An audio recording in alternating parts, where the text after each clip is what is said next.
Yeah, Rob, and I'm glad you mentioned that just because like I've seen it around a little bit, but it's just I do question how much better these Celtics got after these moves or this offseason thus far. Yeah. And I think that's partly why everyone just is kind of assuming that the Celtics aren't done right, just because like you look at this roster and you can kind of see the vision, and you can definitely argue that they're more talented, but I think there's a little bit of that unknown of like how does this all fit together, right? Like because I think right, and Grant has been criticized quite a bit, but one of his better traits was his defensive versatility, and Joe has talked about that quite often. And then Marcus, obviously, you got him matching up with Joel Embiid sometimes just because he's Marcus Smart. Like you lose a lot of that, you know, not only do you lose some of that defensive juice, but you lose some of that versatility. So I am curious to see how this all fits together. Like, is the scheme going to change? Like, they're playing drop decent amount. Like with Kristaps, you're probably going to see more of that.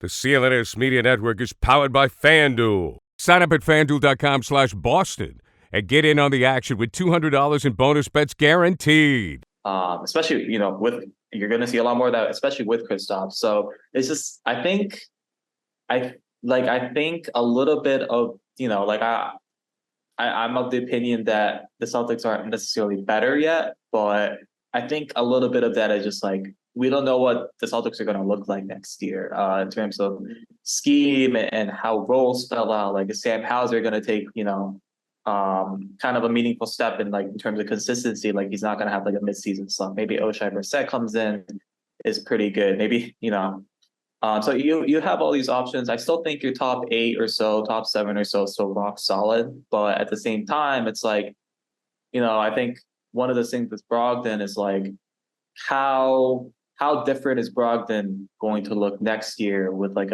even if he is a sixth man, like is he going to have to play more because there's no Smart? Like how much more is Pritchard going to play? Right. Is Brogdon going to be fresh come the playoffs? Right. Like his injury is kind of a freak thing in the East Finals, but he spoke consistently about how fresh he felt and how good he felt going into the playoffs. Like that might not necessarily be the case next year. Like I mentioned with the front court, like those three, Al's 37, Robb has his injury history, Kristaps has his injury history. So I think it just feels like there are missing pieces for that reason. One, because of the unknown, and two, because right, like you kind of need more depth here. So I'm curious to see what Brad does. I'm curious to see how the Brogdon situation kind of unfolds, just because we're seemingly so close to trading him. So it just seems like you're halfway done with the test so far, and you're like, okay, let's see. Like you did some of the hard questions, but you still got some of the easy ones left. Maybe a few more minor signings, but it feels like you still have to like untangle a few more. So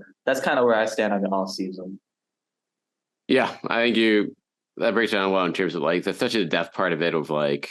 Like the rotation makes sense in a way now, but it's also like I feel like one injury away from being like, oh man, like we're really leaning a little bit too hard on people we don't want to be leaning on, like a Brogdon or like one of the bigs if that gets one of those guys gets hurt right now. And so that is a question now of being like, okay, how much of a step are they going to take to address that? Whether it's the huge swing of getting really aggressive for a guy like Lillard and trying to make that, put Portland to the test, put Miami to the test to make sure they have to empty their cupboard fully to get them to outbid you. If you're not willing to put in Jalen, or do they think, or does Brad think like, hey, yeah, like we'll have Robb and Brogdon and Pritchard and Hauser coming off the bench and that's our bench. The CLNS Media Network is powered by FanDuel. Sign up at FanDuel.com/Boston and get in on the action with $200 in bonus bets guaranteed.